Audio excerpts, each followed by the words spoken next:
Well, no doubt, the border will be on the ballot come November. A lot of people are going to be voting based on what they're seeing at the southern border. Now, we always talk about that invasion down there, but the northern border to Canada is becoming a serious issue, too. At the same time as the U.S. is seeing more illegals coming into the country, they're also seeing them through the northern border. Canada's illegal immigration has risen a whopping 1,300% since Justin Trudeau became Prime Minister. So for more on this, joining me now, the host of the Charbonne Report, Michael Charbonne. He joins me. I love having this segment every Sunday. Michael, this data says that more than 143,000 people entered Canada illegally and applied for refugee status in 2023 alone. This feels like it's only a small fraction, though, of what the U.S. has dealt with under the President Biden. But how serious is this issue in Canada?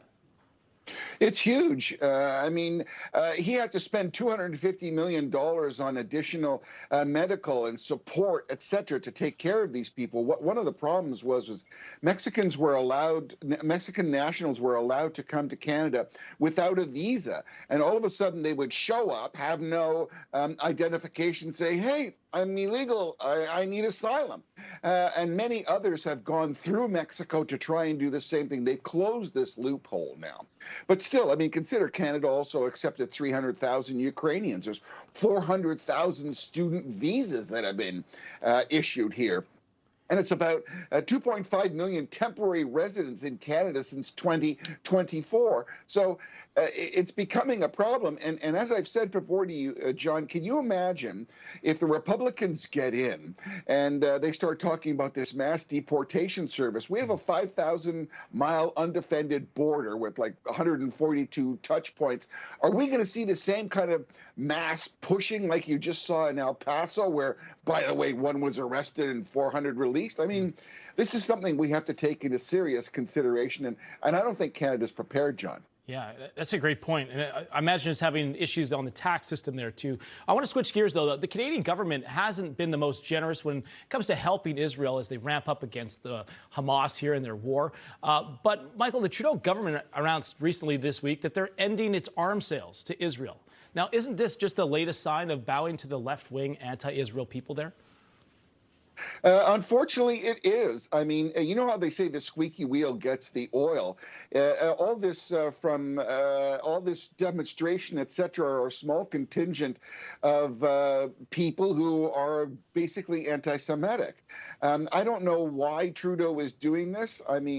It serves no purpose, and I think it's on a negative bandwagon. The problem is he's got given many dollars to foreign aid, and this is a real problem. In 2021, he gave $458 million, taxpayer dollars, to Afghanistan, Iraq, Syria, Somalia, Jordan, and home of the Houthis, Yemen. $458 million. It's bad. It's bad. It's incredible. I want to get to this, too. The U.S. Congress is off for the spring recess, though. In the Senate, they've yet to vote on this proposed bill to call for the sale of TikTok to the U.S. investors or ban it from the country entirely. Michael, but this is something the Canadian government has also mandated, that no federal employee or politician can download the Chinese app. What's the stance among Canadians? Are they watching this, what's happening here?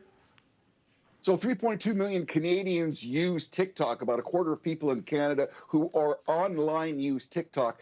There's 1.7 trillion people worldwide. The Canadian government did a secret little test in September to see if there was any problems. They have yet to say too much. You see, we've got problems with China.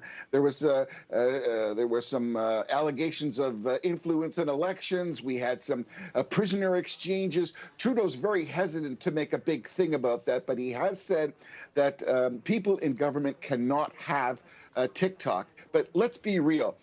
What the United States government has said with regards to ByteDance forced to sell is correct, because the Chinese government connects, or I should say controls, the content, John. So let's hope that the Canadian government has the same sensible idea of what TikTok really is. We don't care about the service. Have at it, have a good time. But when it's controlled by the Chinese government and they can go into your phone, there's got to be a stop to that, John. Yeah, the ironic part of this all is President Biden has a TikTok account, even though they want to get rid of TikTok. We'll leave it there, Michael Charbonne. I appreciate it. We'll see you next Sunday, huh? Thank you very much. My pleasure, John. Have a good week. Appreciate it. All right, that's going to do it here for Sunday Report. Thank you so much for watching. Stay with us. Sunday Agenda starts right now with Lydia Serrani.